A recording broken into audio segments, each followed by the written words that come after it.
네, 안녕하십니까. 리처드양 양호석입니다. 오늘이 3월 6일 금요일. 지금 현재 시각 오후 12시 55분 접어들고 있습니다. 자, 분위기가 썩 좋지 못해요. 이 점에 대해서는 어제 이제 말씀을 드린 바 있습니다.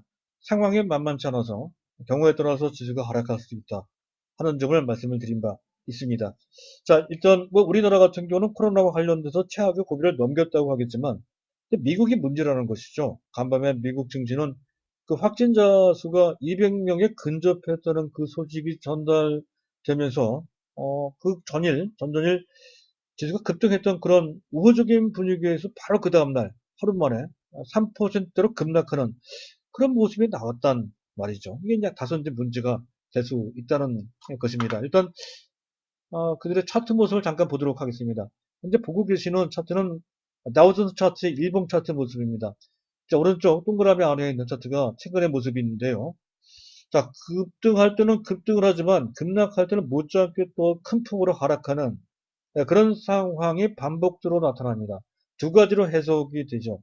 한 가지는 코로나 우려가 있음에도 불구하고 일단 추세 상승에 대한 기대가 강하게 깔려 있고 또 동시에 코로나와 관련된 우려가 공존하고 있는 그런 상태. 그래서 상당히 급등락이 반복되고 있다. 이렇게 이제 해석될 수가 있습니다. 하지만 객관적으로 봤을 때 단기적인 현재 상황은 다소 불리한 측면이 있다는 것이죠. 개념상으로 보더라도 당장 뭐 코로나 확진자 수가 200명 정도 수준의 그 정도로 미국 증시가 화들짝 반응을 하는 정도로 한다면 또 결코 코로나와 관련돼서 미국 본토도 자유롭지가 않습니다. 뚫릴 가능성이 다분히 있다는 것이죠. 그래서 200명이 아니라 300명, 1000명 이런 식으로 급증을 하면 어떻게 될 것이냐라고 하는 걱정을 안 할 수가 없죠. 그걸 부정할 수가 없습니다. 그와 관련된 대비를 어느 정도 해놓을 필요가 있다는 관점으로 설명을 드리고 있는데요. 그래서 두 가지 대안을 제시해 드리고 있죠. 한 가지는 지수가 떨어질 때 오히려 주가가 올라가도록 설계되어 있는 상장 지수 펀드 중에 하나인 코덱스 인버스라는 차트, 코덱스 인버스라는 종목. 자, 오른쪽 하단에 보이는 차트가 바로 그 차트입니다. 오늘같이 지수가 급락할 때 역시 우리가 기대했던 대로 예상했던 대로 현재 올라가고 있는 양봉 형태의 일봉 차트가 만들어지고 있습니다. 만약에 이 상태에서 코로나 때문에 지수가 추가적으로 급락하면 이 종목의 주가는 또 올라가겠죠. 따라서 현재 갖고 있는 현물을 어느 정도 보호하고자 하는 그런 목적이 있으신 분들은 지금도 이 종목을 매수를 해둠에 따라서 전제에 있는 현물을 다소 보호를 할 필요가 있다는 것이죠. 일종의 보험을 들어두는 역할을 할 수 있는 그런 종목이 되겠습니다. 이 방법을 하나 말씀을 드렸고요. 또 한 가지 방법은 치료제와 관련돼서 그와 관련된 바이오 업체를 하나 말씀을 드린 바 있었죠. 셀리버리라는 종목인데요. 나쁘지는 않아요. 투자 대상도 되고 또 현재 이 코로나와 관련돼서 투자 대안도 되는 측면도 있습니다. 점잖게 그 방법을 모색한다는 측면에서 지금도 유효하고요. 단기적으로 빠른 성과를 내고자 할 때는 진단키트와 관련돼서 갑자기 시장의 인기를 한몸에 얻고 있는 CGM 같은 원래 그 자체는 좋은 종목입니다. 이 종목을 단기로 트레이딩 관점에서 매입해 두는 것도 한 가지 방법은 됩니다. 공격적인 방어 수단이 될 수 있다는 것이죠. 단기 대안이 된다는 차원까지만 제가 말씀을 드릴까 합니다. 자, 이들 종목에 대한 구체적인 내용을 설명드리고자 하는 것이 아니고요. 제가 말씀드릴 것은 다른 곳에 있죠. 일단 시장과 관련된 전반적인 진단을 좀 해볼 거고요. 자, 그리고 현재 시장에서 뜨거운 감자 중에 하나입니다.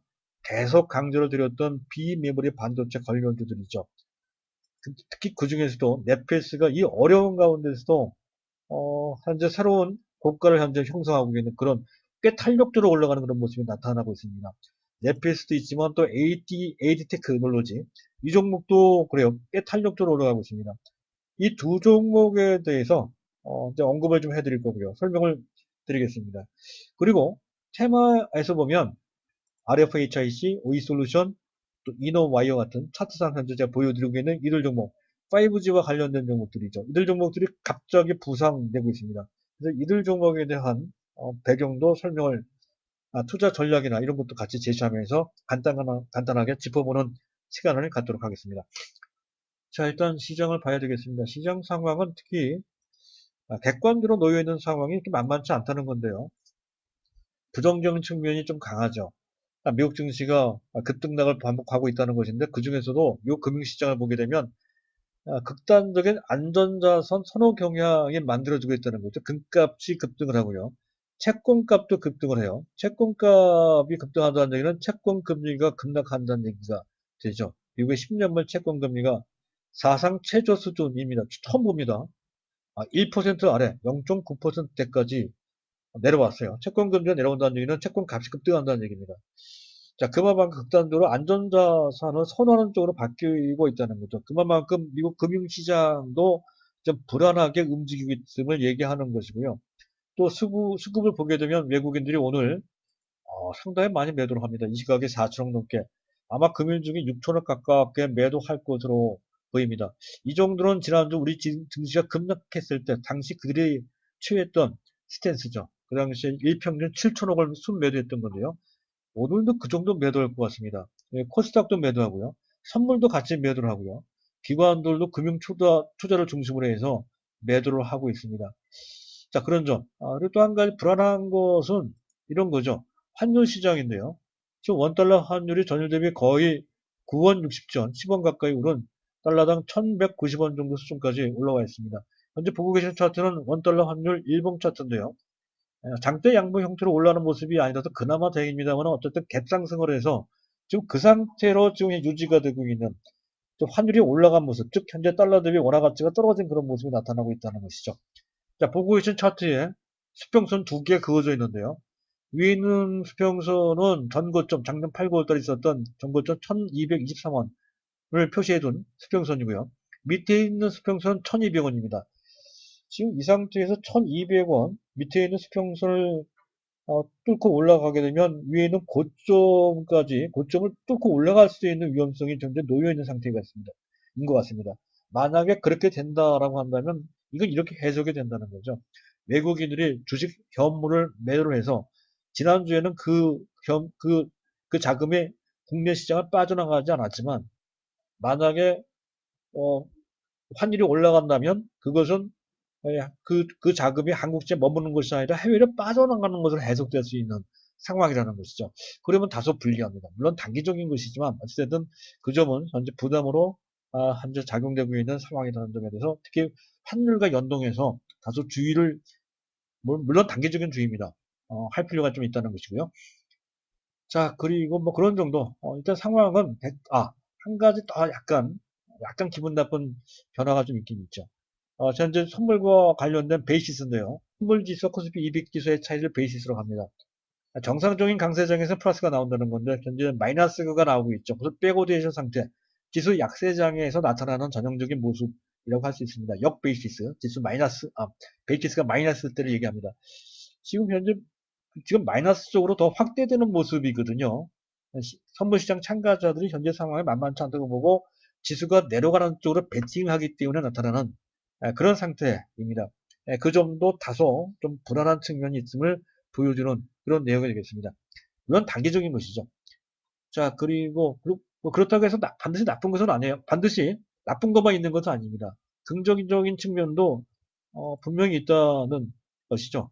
당장 수급만 보더라도 현재 지금 기관들의 매도를 한다고 치지만 현재 지금 금융투자만 대규모로 매도를 하고 연기금이나 기타 금융 중에서 순매수를 하고 있다는 것을 볼 수가 있습니다. 기타 법인에서도 매수가 들어오고 있고요. 기관들도 전체 토탈을 봤을 때 선물 쪽은 어느 정도 잡아주고 있습니다. 그래서 현재 낙폭 과대 상태 일방적으로 계속 밀리지는 않을 것이라는 점을 어느 정도 시사하고 있다는 것이죠. 일단 뭐 단기적인 수급과 관련돼서 긍정적인 측면이 약간 있는 그런 상태이고요.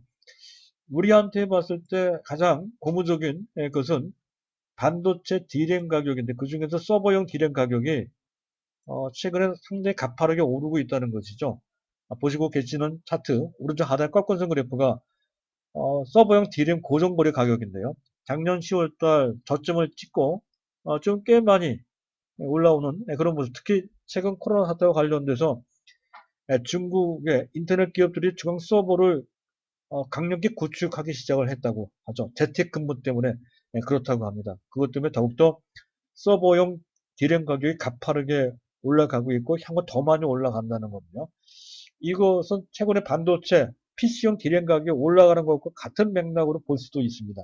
네, 그런 관점에서 본다면 특히 삼성전자와 같은 반도체 관련주들에 대해서는 기본적인 호재로 작용될 소지가 상당히 높죠. 지금은 기장 때문에 할 수 없이 밀리는 그런 모습이 뭐 삼성전자도 나타나고 있고요. 또 현재 SK 하이닉스도 그렇게 이제 나타나고 있습니다만은 이것이 어느 정도 수습된다고 했을 때에는 이들 종목이 다시 주인공으로 부각될 가능성이 큼을 보여주는 그러한 변화라고 볼 수가 있겠습니다. 일단 시장은 그런 정도 보도록 하죠. 현재 객관적인 현재 상황은 다소 불리한 상태라는 것이죠. 물론 단기적입니다. 자, 그렇게 요약 설명해 드리고요. 비메모리 반도체 보도록 하겠습니다. 주요 종목들을 그 중에서도 넷피스를 켜놓고 말씀을 드릴까 합니다. 비메모리 반도체는 아무리 강조해도 지나치지 않다라고 설명을 드렸죠. 그 중요성은 제3, 제4 강조할 필요도 없을 정도로 많이 언급됐던 주제가 되겠습니다. 딱 하나죠. 삼성전자의 목숨을 건 초대규모 무려 10년에 걸쳐서 133대 투자한다는 내용이 핵심이 되겠습니다. 가히 목숨을 건 총력전 상태, 총력전 상태에 돌입하고 있다는 것이 이제 그 배경이 되겠습니다. 기타 그와 관련된 중요성을 생략하도록 하고요. 당장 급등하고 있는 배경은 그런 것 같습니다. 일단 코로나 사태에도 불구하고 앞서 얘기했던 반도체 부분, 특히 반도체 공장이 풀가동되고 있다는 소식이 전해지고 있죠. 수주가 상당히 활발하다 하는 그런 내용이고요. 그리고 가만히 보면 반도체가 그런 가운데서 올라갈 만도 할 텐데 삼성전자는 시장 대표주로서 외국인들은 매물을 받고 있는 입장이거든요. 그렇다고 한다면 그 돌파구로서 해방구 역할을 하는 것이 바로 비메모리 반도체. 그 중에서도 현재 그 내용이 또 넷패스가 되고 있다. 이렇게 이제 볼 수 있는 것이고요. 그리고 또 넷패스나 또 에이드 테크놀로지 같은 종목들의 지금 주가 상승 모멘텀이 상당히 강합니다. 전체적으로 시장 비메모리를 이끄는 그런 측면이 있다는 것이죠. 그래서 관련된 종목이 약간 모르시는 분들을 위해서 다시 한번 설명드립니다. 패키징과 관련돼서는 SAP 반도체 이 종목하고요. 넷패스 이 두 종목, 그 중에서 단기적인 탄력성은 넷패스가 더 강하다고 설명을 드린 바 있었습니다. 지금 현재 그러한 상황이 만들어지고 있는 것이고요. 테스트와 관련돼서 테스나 이 종목 좋아요. 테스나, 리노 공업도 있고요. 테크윙도 있습니다. 또 ISC 같은 종목도 있습니다. 그 중에서 테스라가 가장 좋다고 좀 말씀드렸고요. 자, 그리고 칩 설계와 관련돼서는 칩셋 미디어 같은 종목이 있어요. 이것도 모양이 나쁘지가 않죠. 칩셋 미디어. 그리고 칩 디자인과 관련돼서 에이드 테크놀로지 이 종목도 상당히 좋은 종목이에요. 오늘 제가 좀 이따 다시 한번 설명드릴 종목이에요. 이렇게 구분을 해야 된다는 거죠. 기타 뭐 SNS텍도 설명을 드린 바 있었죠. SNS텍 같은 현재 포토 마스크, 블랭크 마스크입니다. 블랭크 마스크 유일한 업체고요. 이 업체도 상당히 견조한 그런 상태라는 거 구분해서 볼 필요가 있다는 거. 그 외에 뭐 PSK 기타 등등 현재 비메모리 반도체에 관련돼서 이런 종목들이 주목된다 하는 것에 대해서 개괄적으로 이제 말씀을 드렸고요. 자, 종목별로 한번 보도록 하겠습니다. 일단 AD 칩스부터 AD 칩스보다는 이제 그 뭡니까 넷패스부터 보도록 하겠습니다. 넷패스 관련 내용인데요. 넷패스는 이렇게 설명이 됩니다. 국내 패키징과 특히 최근 들어서 비메모리 반도체와 관련돼서 더욱더 중요해지는 파트가 패키징. 이제 칩과 기판 연결하는 기술 패키징이라고 해요. 패키징이 점점 더 중요해지는데 이 패키징과 관련돼서 세계적인 기술력을 갖고 있는 업체, 국내에서 가장 최고의 기술력을 갖고 있는 업체가 바로 넷패스라는 것이죠. 범핑은 돌기라고 이해하시면 돼요. 돌기. 그 돌기를 형성해서 기판과 칩을 연결시킨다는 건데 상당히 어려운 기술이라는 것이죠. 그 중에 WLP, PLP 상당히 어려운 기술입니다. 거기에다가 팬아웃이라고 하는 것, 출력 단자를 바깥으로 빼내는 기술, F4로 표시된 게 팬아웃입니다. 이것이 더욱더 중요해진다는 것이죠. 바로 이 기술이 없어서 삼성전자가 5년 전 애플에다가 AP를 납품했다가 TSMC한테 밀려서 물먹은 경험이, 쓰라린 경험이 있습니다. 그때 당시에 TSMC 밀렸던 기술이 바로 F4WLP 기술이다 하는 것이죠. 그 기술을 갖고 있는 업체가 바로 넷패스라는 것이죠. 그래서 그 기술이 최근 들어 더욱더 부각되면서 작년 실적 상당히 좋았어요. 작년에 영업이익만 거의 600억대입니다. 작년 동기 대비, 재작년 동기 대비 거의 2배 반 이상 급증한 상태라는 것인데 그것이 금년에 좋아진다는 거죠. 다만 넷페이스를 보면 차트상 이건 넷페이스가 아니군요. S&P 반도체네요. 최근 작년 9월 달까지 상당히 좋았는데 그 이후에 주가가 못 갔던 것은 두 가지 악재가 동시에 작용에 대해서 그랬던 것이죠. 첫 번째 악재는 시설 대규모 1,550억에 달하는 대규모 시설 투자에 따른 부담, 또 해외 PLP 기술과 관련된 해외 데카라고 하는 업체 인수함에 따른 불확실성, 두 가지 악재가 작용됐던 건데 최근 들어 그 악재가 상당 부분 해소됐다는 것이죠.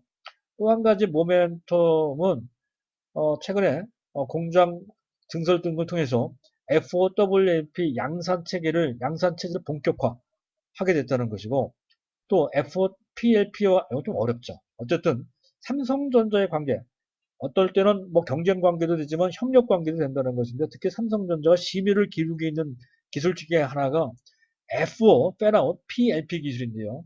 이 PLP 기술에 대하여 삼성전자가 넷페이스에 어느 정도 의뢰할 소지가 있다는 것이죠. 그렇게 협력 관계로 가게 되면 상당한 반향 효과를 누릴 수가 있다는 것이죠. 그와 관련돼서 PEMI, 전력용 반도체입니다.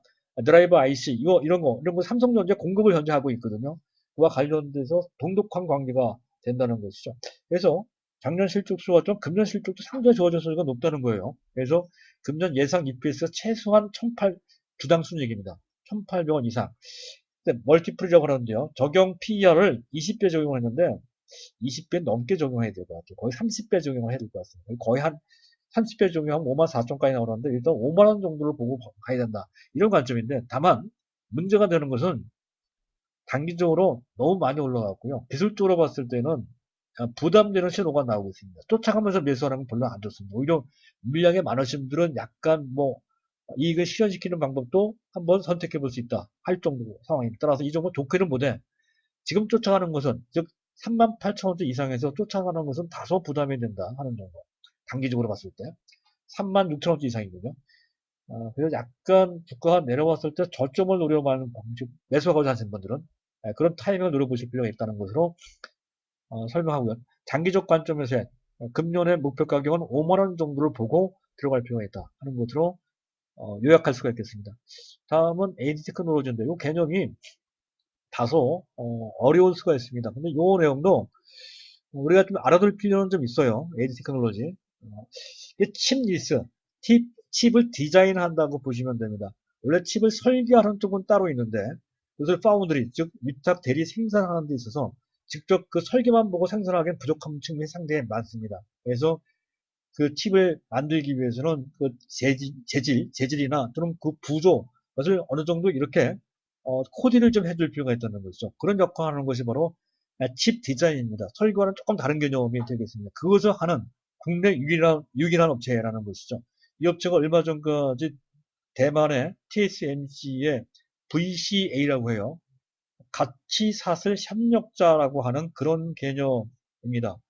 8개가 있었고요. 그를 통해서 강력한 TSMC의 그런 파운드리의 생태계를 구축했었던 건데, 이 업체가 그 VCA에서 탈퇴를 했다는 거죠. 그 이유가 바로 삼성전자와 협력하기 위해서라는 것이 상당히 이력하게 나오고 있는 그런 상태입니다. 그래서 작년까지는 실적이 그렇게 썩 좋은 상태는 아니었습니다. 영업이익률이 5.3% 정도밖에 안 돼 있었죠. 재작년 실적 대비 작년에 영업이익 규모는 거의 비슷한 정도인데, 의미가 있다고 한다면 매출이 거의 2배 수준으로 급증을 했어요. 2,258억 정도로 말이죠. 특히 작년 4분기 실적이 상당히 많이 올랐습니다. 거의 2배 반 이상으로 매출이 신장을 했습니다. 영업이익도 증가를 했죠. 물론 아주 가파르게 증가한 정도는 아닙니다. 하지만 삼성전자와 그 관계가 돈독히 공식화된다라고 했을 때는 더 가파르게 올라갈 소지가 있다는 것이, 이런 모멘텀이 있기 때문에 그런 것이죠. 삼성전자는 TSMC 정도의 그러한 칩 디자인 같이 사슬 생태계를 구축하지 못했습니다. 아직은 못해서 TSMC와 그렇게 현재 차이가 나고 있다, 이렇게 볼 수 있는 것이고요. 삼성전자도 필사적으로 디자인 및 테스트 생태계에 대한 구축에 대한 의지를 강력히 현재 표명하고 있는 상태입니다. 그래서 테스라 같은 종목들도 부각되고 있는 거고, AD 테크놀로지도 거기에 해당되는 것이죠. 칩 디자인과 관련돼서 말이죠. 특히 삼성전자는 요 밑에 MPW라고 되어 있죠. 한 장의 웨이퍼에 여러 가지 칩을 생산하는 것을 그런 시스템을 멀티플 프로젝트 웨이퍼라는 약자로 MPW라고 합니다. 그것을 아주 강조하는 그러한 모습을 보이고 있습니다. 그것은 그만큼 중소업체 한 장의 웨이퍼에 여러 가지 칩을 설계해서 칩 생산한다는 거니까 중소형 업체를 대상으로 그것을 한다는 얘기가 되는 거죠. 중소업체를 대상으로 하기 위해서는 필연적으로 이렇게 칩 디자인 업체 필연적으로 필요합니다. 또 TSMC와 경쟁하기 위해서 필연적으로 또 칩 디자인 업체 필요하고요. 바로 그것을 할 수 있는 유일한 업체가 바로 AD 테크놀로지라는 것이죠. 제1호 삼성전자의 칩 디자인 하우스 업체가 될 소지가 상당히 높다는 거죠. 거의 공식적으로 그런 것 같습니다. 그래서 그 단계까지 가게 되면 주가가 한 단계 더 레벨 업된다는 것이죠. 그래서 금년 예상 영업이익 대비 예상 영업이익은 급증할 소지가 상당히 높은데 EPS 주당 순이익은 약 2,300원 정도인데 현재 멀티플 적용 PER 20배 적용하면 46,000원 정도 계산이 돼요. 46,000원 정도. 33,000원인데요. 어쨌든 장기적 관점에서의 목표 가격은 46,000원. 쫓아가면서 매수하는 건 나쁘지만 적정한 가격. 아마도 32,000원대 정도 수준이면 잡아야 되지 않을까 싶습니다. 정고점을 뛰어넘는 그런 모습이거든요. 그래서 비교적 가벼운 그런 상태가 됐습니다. 일단 그런 정도 보시도록 하고요. 자, 그 외에 다른 종목들은 좀 기다려야 될 것 같습니다. SB 반도체나 또는 현재 테슬라는 약간 지수 따라서 같이 밀리는 그런 모습이어서 이런 모습에 너무 큰 의미를 부여할 필요는 없다는 것이죠. 다소 무거운 상태라는 정도. 그런 정도로만 장기 성장성 측면에서 봤을 때는 S&P 반도체도 상당히 우수합니다. 자, 구체적인 설명은 오늘 생략하도록 하고요. 마지막으로 5G와 관련돼서 OE솔루션, 또 RFHIC 이런 종목들이 부상하고 있습니다. 자, 이들 종목에 대해서 언급을 하면서 마무리할까 하는데요. 일단 오늘 급등했던 배경이 이런 거죠. 정부에서 과학기술부입니다. 통신 3사, SK텔레콤, 또 KT 같은 업체들이죠. 같이 회동을 했다고 하죠. 긴급 간담회를 거쳐서 상반기 투자가 어느 정도 계획되어 있었는데 지금 현재 경기 활성화를 통해 하기 위해서 투자 확대를 누도했던 모양입니다. 그래서 그 정도 관련 합의를 했다는 소식이 전해지고 있습니다. 그래서 금년에 상반기에 4조 정도를 집행한다는 그런 합의를 한 모양입니다. 바로 그 호재 때문에 뜬 것이죠. 더군다나 IT 전반이 나쁘지 않은 가운데 IT 섹터 간에 서로 순환매, 어제는 비메모리 반도체 뭐 이런 식으로 순환되는 측면에서 그동안 약간 쉬었던 5G 관련주들이 주목받은 측면도 있다는 것이죠. 그런데 단점이 있어요. 일단은 실적과 관련된 단점이 있습니다. 글로벌 통신사, 국내 통신사뿐만 아니고 글로벌 뭐 버라이즌이라든가 이런 통신사, 화웨이도 마찬가지고요. 이런 통신사, 차이나텔레콤이죠. 이런 데에서 투자를 다소 우리가 예상했던 것보다 지연시키고 있다는 거죠. 일본 엔티티 도코모도 마찬가지입니다. 이유는 뭐냐면 투자 대비 성과가 아직까지는 좀 미진하기 때문에 아직은 5G와 관련된 적당한 수익을 낼 수 있는 그런 킬링 콘텐츠가 없다는 것이죠. 자율주행이라든가 또는 AR이라든가 가상현실, 증강현실 이런 것들이 상품이 나와야 그래야 5G에 대한 투자 성과를 올릴 수가 있는데 아직 그 단계까지 가지 못해서 너무 서둘러서 투자는 하지 말자라는 분위기가 우리나라뿐만 아니라 해외에서도 나오고 있다는 거죠. 그래서 관련 업체들이 작년 3분기까지 실적이 대단히 좋았는데 작년 4분기 때부터 급전직하를 합니다. 가장 대표적인 종목 오이솔루션. 작년 3분기 때 거의 200억 원 정도 영업이익을 내는데 작년 4분기 때 120억 원 정도로 거의 40% 가까이 영업이익이 급등을 했습니다. 그래도 오이솔루션은 양반이에요. KMW는 500억 이상 수익을 내다가 작년 4분기 때는 마이너스 적자 전환이 됐습니다. 물론 일회성 비용이 들어갔기 때문에 그렇지만 어쨌든 전체적으로 실적이 급격히 나빠진 것은 사실입니다. 이것이 금년 상반기까지 계속 나빠질 수 있는 그런 상황이라는 거죠. 물론 정부가 유도를 했기 때문에 다소 개선을 될 수는 있겠지만 근본적인 개선은 아닐 것 같아요. 아직까지는요. 본격적인 투자 확대는 금년 하반기는 내년 상반기쯤 돼서나 가능하지 않을까 싶습니다. 어쨌든 지금 당장은 실적과 관련된 부담을 갖고 있다는 거죠. 그래서 해당 종목들을 좀 나눠서 볼 필요가 있습니다. 일반적으로 인기를 갖고 있는 종목이라는 측면에서 봤을 때 일반적인 선택 대상으로서는 오이솔루션, KMW 같은 작년 스타 종목이 일단 되긴 됩니다. 하지만 이들은 실적과 관련된 부담이 있고요. 기술력을 갖고 있는 업체들이 있죠. 실적도 실적이지만 현재 해당 기술력, 매우 특수한 기술력을 갖고 있어서 장기 투자 대상으로 적정한 그런 종목들이 있습니다. 현재 질화 관련과 관련된, 질화 관련 트랜지스터와 관련돼서 RFHIC, 또 HFR 같은 종목들도 있죠. 현재 이런 종목, 또 HFR, 이 종목 잠깐 볼까요? HFR 같은 종목, 바로 이 종목이죠.